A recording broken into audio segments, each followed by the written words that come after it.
تو پاکستان ایک آئینی بحران سے گزر رہا ہے. 2 صوبوں میں اسمبلیاں ڈیزالو ہو چکی ہیں.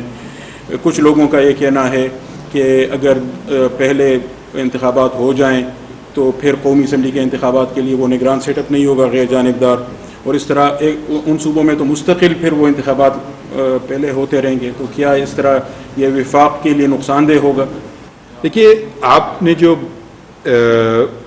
باتیں جو آپ نے مشکلات کہوں یا آپ نے, اور اسی طرح آڈینس سے بھی ایک ایک سوال اس سے متعلق ہے کہ کیا اس کی کوئی ضمانت ہے کہ منتخب ہونے کے بعد وہ پھر اسمبلیاں نہیں توڑ دیں گے؟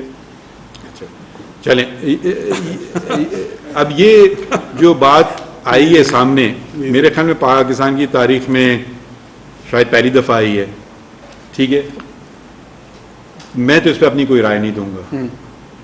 میں کیونکہ اس لیے نہیں کہ میں رائے دینے سے گھبراتا ہوں, مگر میں رائے بنانے سے پہلے ہر ایک کو سننا پسند فرماتا ہوں. جی, بہت خوب. ٹھیک ہے, کہ ہو سکتا ہے میری ذہن میں کوئی بات ہو, مگر اکثر میں ایک صبح ہمارے یہاں فائلز آتی ہیں اگلے دن کی, پڑھتے ہوئے یقیناً کوئی نہ کوئی آپ کا رجحان کسی طرف جاتا ہے. آپ کرسی میں بیٹھیں جج کی, تو شروع میں جو سوچا ہوا تھا کہ کیس نہیں بنتا ہے, نہیں, اس میں تو بڑا اچھا پوائنٹ نکل آیا ہے, یہ تو کیس ہے.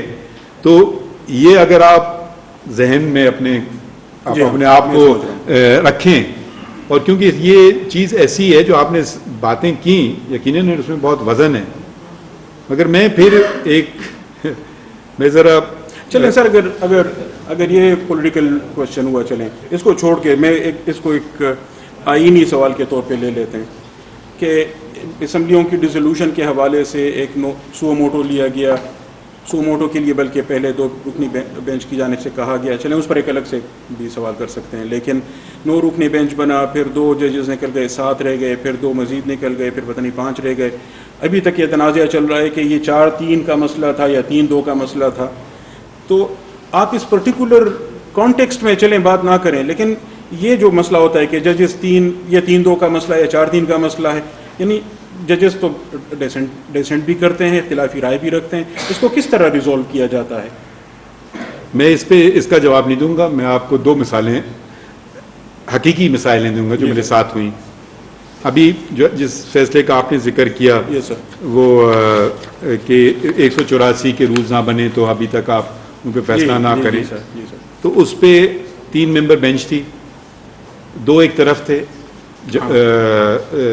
میجورٹی میں, میں امین الدین خان جی, ایک ہمارے بھائی کی رائے کچھ اور تھی, شاہد وحید. ٹھیک ہے, سرانکوں پر. اس کے بعد ہم نے ایک چھوٹا سا لکھا order of the court by a majority of 2-1 یہ فیصلہ ہے. ٹھیک ہے, ایک یہ مثال ہے. ایک مثال میں دیتا ہوں جو میں نے سب سے شاید اپنی جب میری ایلیویشن ہوئی تھی, اپوائنٹمنٹ ہوئی تھی سپریم کورٹ میں, تو ایک 17 پوری تشکیل دی گئی سپریم کورٹ. اس وقت سارے ججز, کوئی خالی نہیں تھا, 17 ججز تھے. چیف جسٹس فوجی عدالتوں کا جو مسئلہ جی, فرسٹ امینڈمنٹ, وہ اس وقت کے چیف جسٹس تھے ناصر الملک صاحب. یہ 21ویں ترمیمی امینڈمنٹ ٹو دا کانسٹیٹیوشن تھا کہ سویلینز کو ملٹری کورٹس ٹرائی کر سکتی ہیں نہیں. تو اس میں آئین میں ترمیم لائی گئی تھی اور یہ چیلنج کی گئی تھی. یہ جو فیصلہ ہے, بہت سارے ججز نے الگ الگ فیصلے لکھے, ان میں سے میں بھی ہوں. وہ تو بہت ہی ضخیم فیصلہ ہے. 800 صفحات. ہاں بالکل, 800 صفحات. بالکل 800 صفحات پہ مختلف رائے ہیں. چیف جسٹس نے کہا کہ اس کو ہم دیکھ ہی نہیں سکتے ہیں. ٹھیک ہے, آئینی ترمیم ہے. ان کے ساتھ حمید الرحمان صاحب تھے, اقبال حمید الرحمان صاحب تھے, تو شاید وہ مائنورٹی آف 2 میں تھے.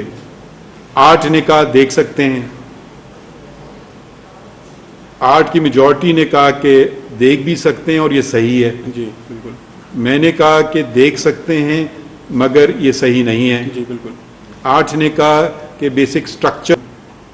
5 نے, جس میں میں تھا, میں نے کہا نہیں, جو ایک چیز جو 47 سے چلی آ رہی ہے وہ قرارداد مقاصد ہے, جو پریامبل ٹو دا کانسٹیٹیوشن یا آبجیکٹو ریزولوشن ہے, اس کو دیکھا جائے. تو اس میں بہت ساری مختلف رائے تھی, مگر آخر میں ایک جملے میں